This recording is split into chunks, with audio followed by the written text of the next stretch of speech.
Today is Thursday, the 23rd of October 2014. I'm standing, Kitty Bright's my name, standing outside the Auckland District Court because at 10 o'clock there will be a hearing where I have made an application to have a judgment set aside, a judgment upon which Auckland Council are relying to try and force the sale, the rating sale of my home, freehold home, which is historic and unprecedented. It's never been done before, and the reason why, in my view, they've taken this absolute draconian step is because they're trying to stamp on the neck of arguably the sharpest stone in their shoe, me as an anti-corruption whistleblower. See, the reality is that Auckland Council and all the council-controlled organisations apart from Auckland Transport will not give the devilish detail of where exactly public monies are being spent on contractors and consultants. And if it's good enough for Auckland Transport to give the contract number, the name of the contractor, the value of the contract, scope of the contract and the date of the contract, then it's good enough for the rest of them. I've been fighting this issue since 2008, and my simple stand is that as a ratepayer, if you're not going to tell me where my rates are going, I'm not giving you any. And I have stuck firm, and I've been a mayoral candidate in 2010 and 2013, both at times at which I was disputing, refusing to pay my rates. But the thing is that, if the books are not open, then the potential is there for corrupt conflicts of interest, and that's what I have been exposing. And I believe that, in my considered opinion, it's personal between the previous CEO of Auckland Council, Doug Mackay, because Auckland Council back in 2011 attacked me on two fronts at the same time. They attacked me over my rates to get that matter into court, and they also attacked me personally and named me individually out of hundreds of Occupy Auckland protesters. I was one of two people singled out. Well, we beat City Hall in terms of Occupy Auckland, and I predict that I'll beat them again here.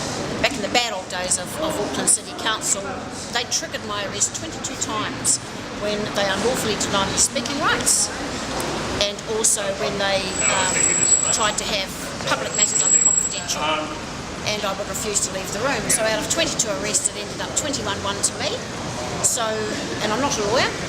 In fact, I've never been to university. I'm a qualified tradesperson with advanced trade sheet metal engineering. But I'm not stupid, and I can read, and the difference between me and a lot of people is that I know my rights, I know their statutory duties, and I'm not budging. I'm not wobbling, and I'm not moving.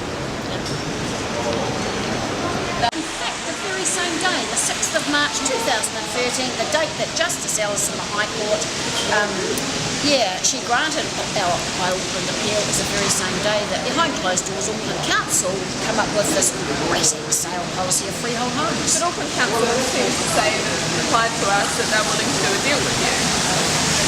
I am not budging on my right to transparency, and the fact that we've actually, by digging my toes in, I believe it's actually helped get to the situation now with Auckland Transport. They provide exactly the devilish detail that I've been fighting for over the last 7 years. Now, if it's good enough for Auckland Transport, then it's good enough for Auckland Council and the rest of the CCOs. So when Auckland Council step up to the plate and fulfil their statutory and lawful requirements for transparency, then I will consider it.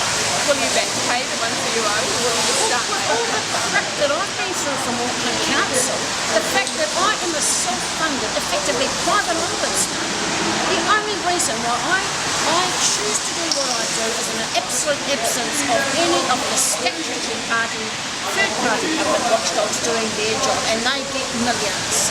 I do what I do on less than $20,000 a year, which is a point that people might like to consider. And I've been doing that for the last 15 years, self-funded. Do you think you'll get the stay? I'm hopeful that we'll get the stay. And part of the reason for this is that what I've learned in life is that often to get success in a court of law, you need success in the court of public opinion. And I mean, when I worked together with Graham McCready, and history was made when John Banks was finally held accountable, well, that wasn't supposed to happen either. So, yeah, so faint heart never won fair go. And I have been granted speaking rights at a meeting of the Auckland Council CEO Review Committee meeting today, where I will be raising some of these issues with Stephen Town's CEO.